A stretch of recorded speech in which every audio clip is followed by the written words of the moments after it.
Hai Horas, apa kabar Anda pemirsa? Selama 24 menit ke depan kami menghadirkan berbagai kisah inspiratif dalam keberagaman budaya. Saya Agnes Nambela, inilah Bingkai Sumatera. Desa Kolam, Kecamatan Percut Setuan, Deli Serdang dikenal memiliki sejarah dan potensi lokal yang menarik untuk dikembangkan. Hal ini menggerakkan hati anak-anak di desa ini untuk menghasilkan tulisan tentang desa mereka dalam bentuk buku. Nah, buku-buku yang diluncurkan ini merupakan karya anak-anak yang dibimbing dalam kelas menulis Padepokan Ikro. Berikut liputan selengkapnya. Desa Kolam, atau yang lebih dikenal dengan sebutan Kampung Kolam, terletak di Kecamatan Percut Setuan, Kabupaten Deli Serdang. Penduduk Kampung Kolam terdiri dari berbagai suku, seperti suku Batak, Jawa, Melayu, dan Karo. Sebagian besar dari mereka bermata pencaharian sebagai petani. Ada juga yang bekerja sebagai pedagang, buruh, karyawan swasta, pegawai negeri sipil, dan lainnya. Desa Kolam dikenal memiliki sejarah dan kearifan lokal yang masih terjaga, terlebih di era digital seperti ini. Oleh karena itulah, diperlukan wadah seperti Padepokan Ikro sebagai tempat belajar bagi anak-anak di Desa Kolam. Padepokan Ikro hadir dengan memfasilitasi anak-anak dan remaja agar mereka lebih mengenal dan menjaga sejarah serta potensi lokal melalui tulisan. Setiap sesi penulisan sebuah buku, kelas ini diisi sekitar 15 anak yang berasal dari Desa Kolam dan desa sekitar.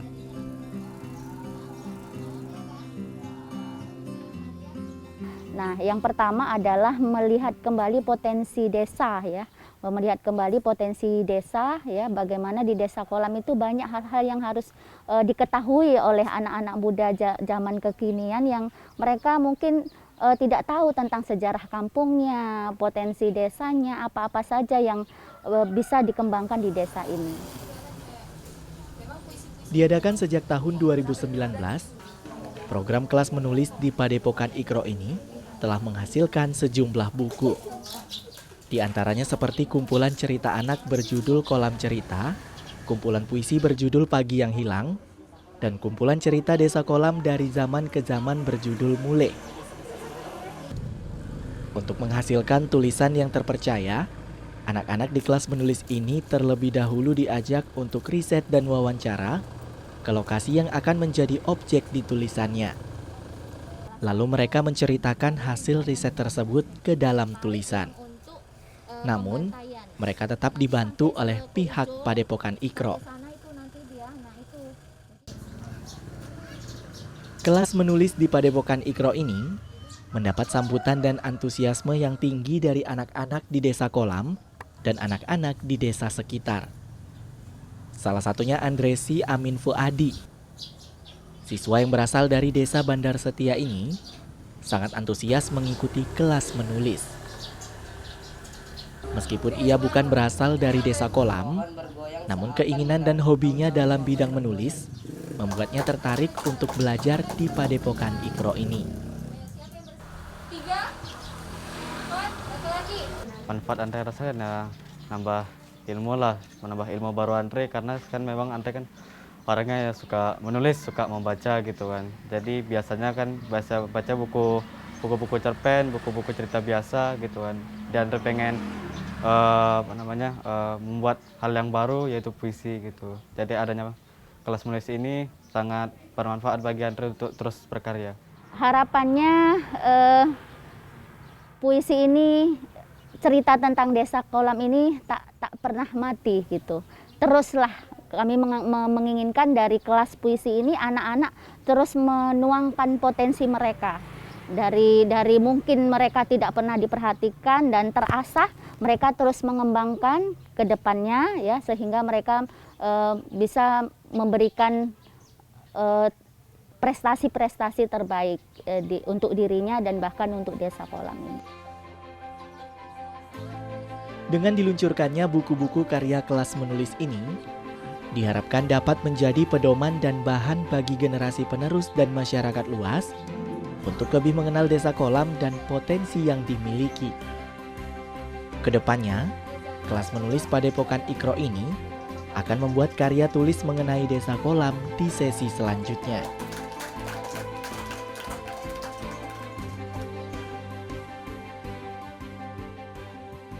Pemirsa, perayaan Imlek baru saja berakhir. Nah, jika Anda masih memiliki amplop angpau namun tidak lagi dipakai, jangan dibuang dulu ya pemirsa.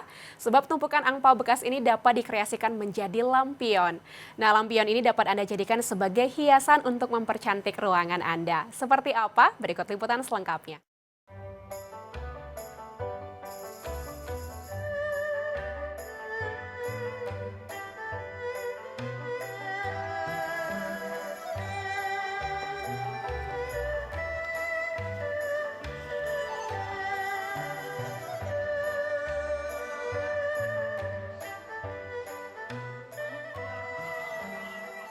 Pernahkah terlintas di benak Anda untuk membuat suatu barang dari angpau bekas ini, pemirsa?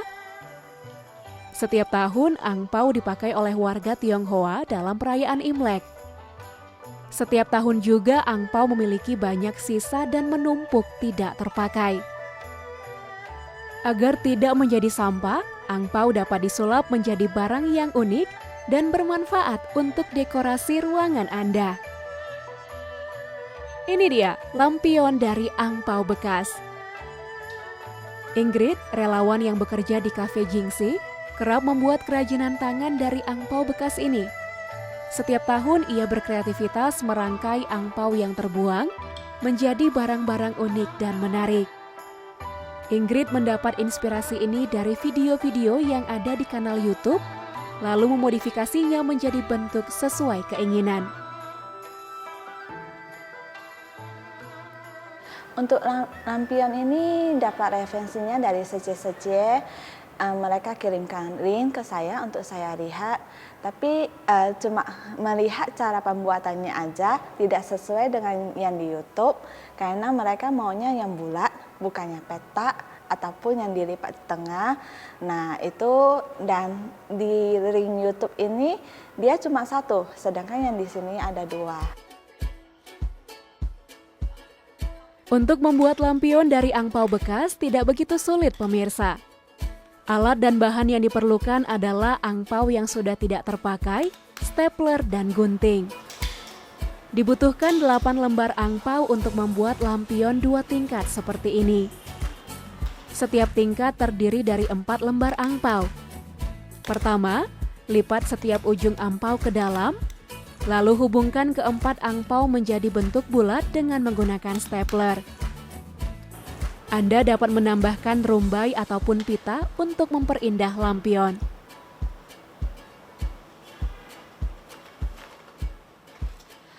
Awalnya ada kesulitannya sih, pada saat permintaannya tidak sesuai dengan ring YouTube-nya ya. Karena kita kan mau tahu juga kayak mana cara pembentukannya, kayak mana cara lipat atasnya, itu awalnya aja. Pas sudah ada hari kedua pembuatannya udah mudah. Nah, lampion dari angpau bekas ini dapat dijadikan dekorasi ruangan pemirsa. Sama seperti yang dilakukan oleh relawan Yayasan Buddha Seci di Medan. Untuk memperindah Depo Pelestarian Lingkungan Seci, para relawan menggantung lampion secara rapi di atap ruangan. Kreasi daur ulang ini selaras dengan misi pelestarian lingkungan Seci yang berupaya memanfaatkan limbah tidak terpakai menjadi barang serbaguna.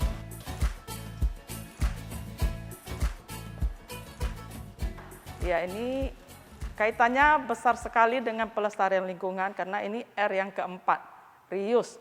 Nah, dengan kertas angpau bekas yang dibuang orang bisa kita manfaatkan buat lampion-lampion yang cantik yang mungkin di luar nggak dapat dibeli gitu.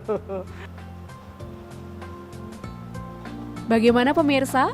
Anda dapat mencoba sendiri di rumah. Di samping Anda dapat mempercantik ruangan dengan lampion dari angpau bekas ini, Anda juga ikut bersumbangsi pada lingkungan. 2 hal yang Anda butuhkan, hanya kemauan dan kreativitas. Selamat berkreasi!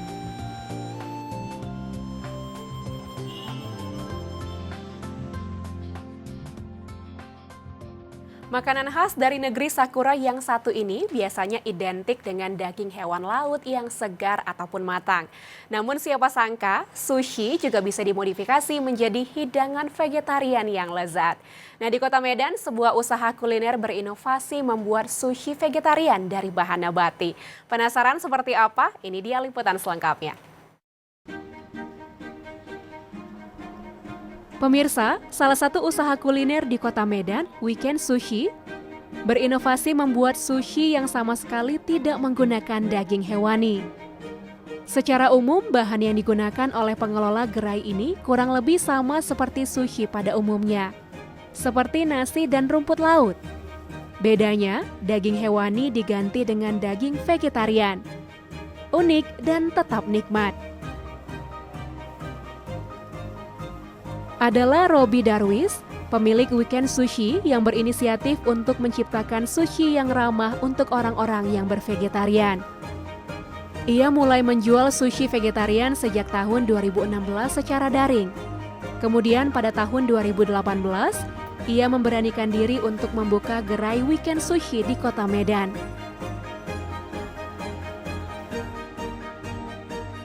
Karena di lingkup pertemanan kami banyak orang yang vegetarian.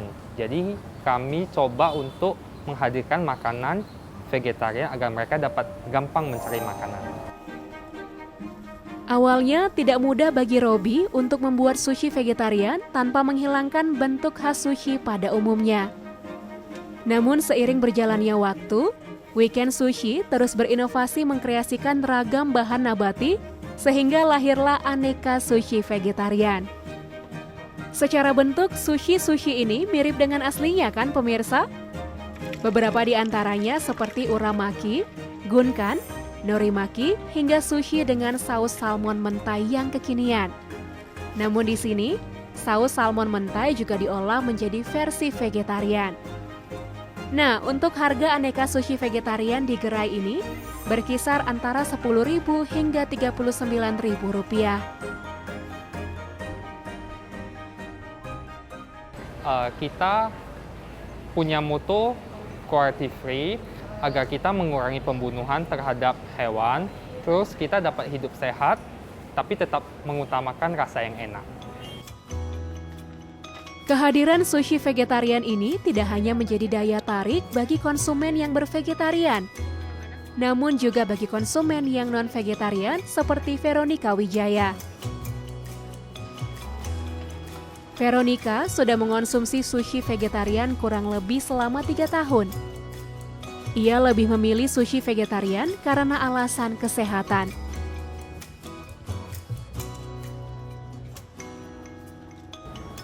Merasa lebih sehat aja sih kalau makan sushi VG yang berbau dengan VG ya. Nah, kebetulan memang ada juga sushi VG ya kan. Nah, jadi kita juga bisa, kan biasa orang bilang kalau makan sushi itu harus yang non VG. Nah, kali ini udah ada yang VG.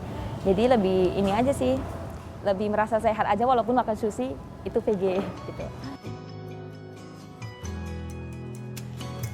Sementara bagi orang yang bervegetarian seperti Leonardo Maciares, kehadiran sushi vegetarian sangat membantu memudahkan dirinya dalam mencari menu vegetarian yang lebih bervariatif.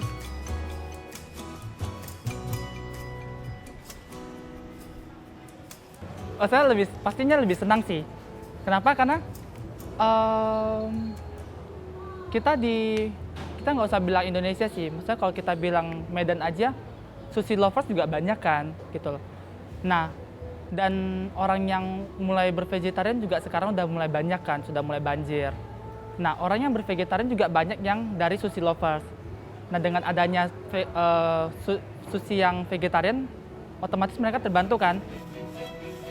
Makanan apapun asal ada inisiatif, pasti bisa disulap menjadi makanan vegetarian yang lezat dan tidak membosankan. Termasuk sushi vegetarian ini pemirsa. Jadi, tunggu apa lagi? Mari kita bervegetarian untuk menjaga bumi, sekaligus mengurangi pembunuhan terhadap makhluk hidup.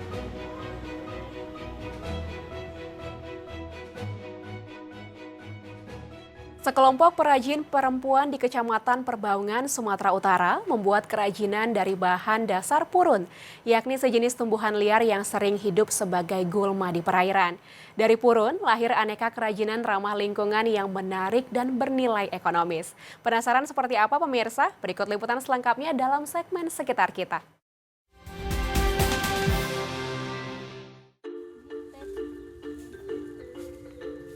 Purun, tanaman yang termasuk ke dalam jenis teki-tekian ini, umumnya tumbuh liar di dekat air, tepi sungai dan rawa gambut.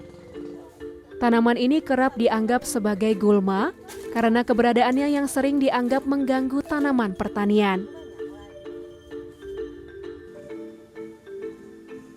Nasti Purun, kelompok perajin purun yang berlokasi di Desa Cinta Air, Kecamatan Perbaungan, Sumatera Utara ini sudah membuat berbagai macam kerajinan dari purun sejak 2018. Ada sekitar 10 orang perajin yang tergabung dalam kelompok perajin yang dipimpin oleh Rosnina Nasution ini. Menurut Rosnina, membuat kerajinan dari anyaman purun ini sangat bermanfaat, terutama dalam menambah penghasilan dari rumah di saat pandemi melanda. Selain itu, para lansia di desa ini juga bisa mengerjakan kerajinan ini untuk mengisi waktu di hari tua.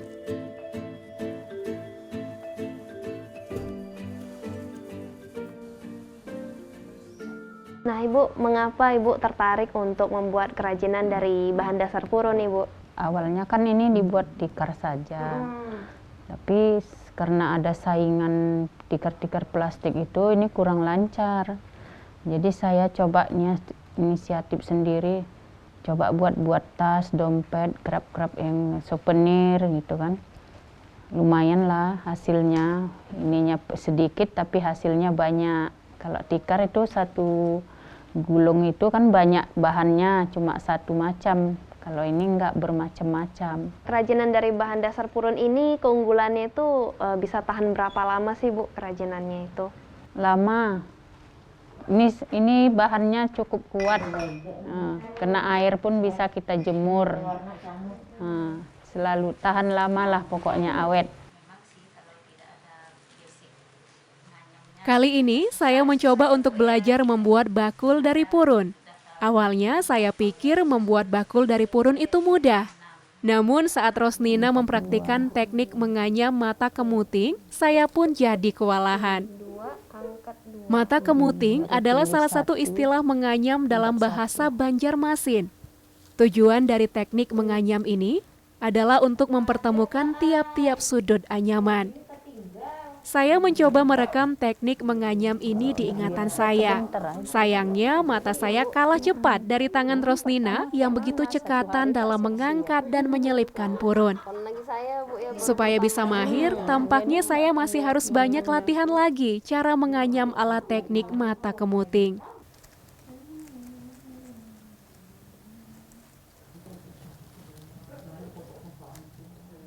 Untuk membuat satu kerajinan kayak gini butuh waktu berapa lama sih, Bu? Kalau seperti ini 10 butir 10 buah dapat 1 hari. Kalau tikar lebih susah lagi, bisa kadang 2 hari.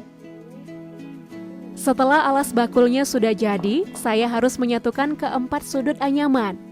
Nah, setelah semua sudut anyaman sudah menyatu, saya tinggal melanjutkan anyamannya ke atas sampai pada ketinggian yang diinginkan. Nah, selain dijadikan bakul, purun juga bisa dijadikan aneka kerajinan yang menarik loh pemirsa. Contohnya seperti tas, bakul, pot bunga, topi, keranjang baju, tempat tisu, sarung botol minum, dompet, hingga keranjang belanja. Semuanya begitu menarik pemirsa. Supaya semakin cantik, para perajin purun ini juga menyelipkan purun yang sudah direbus dengan pewarna ke dalam anyamannya, sehingga purun yang mereka anyam memiliki motif atau corak yang unik.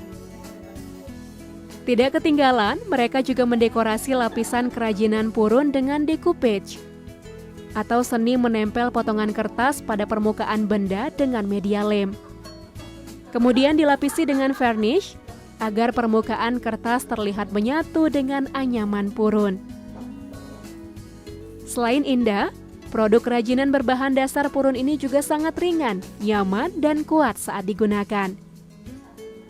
Harga aneka kreasi purun ini juga tidak mahal, mulai dari Rp10.000 hingga Rp150.000.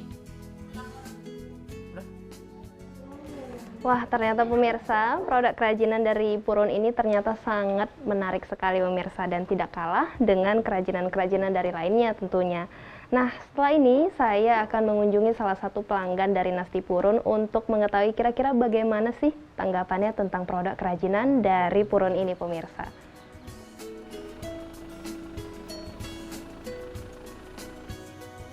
Adalah Sri Harnani, Tim Penggerak Pemberdayaan dan Kesejahteraan Keluarga atau TPPKK Desa Cinta Air. Ia juga salah satu pelanggan dari Nasti Purun. Di rumahnya, Sri menggunakan aneka produk kerajinan dari Nasti Purun seperti tikar, kotak tisu, hingga sarung botol minum.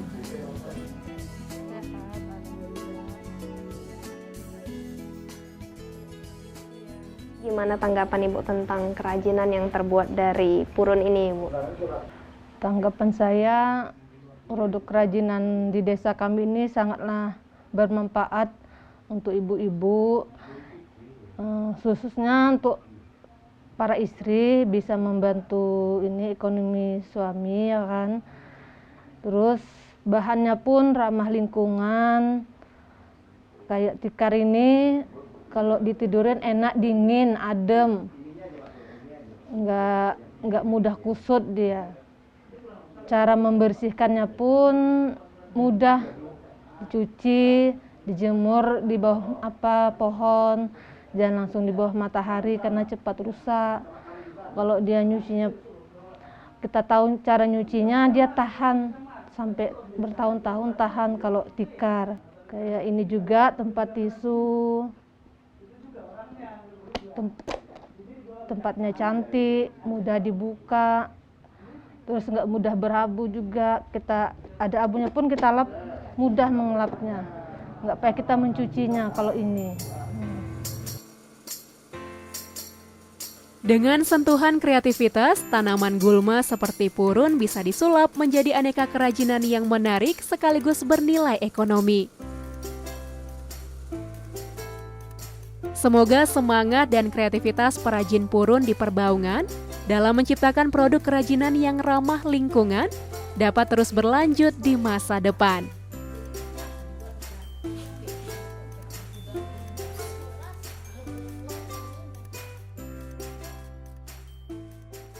Sekian program Bingkai Sumatera, saya Agnes Sinambela pamit.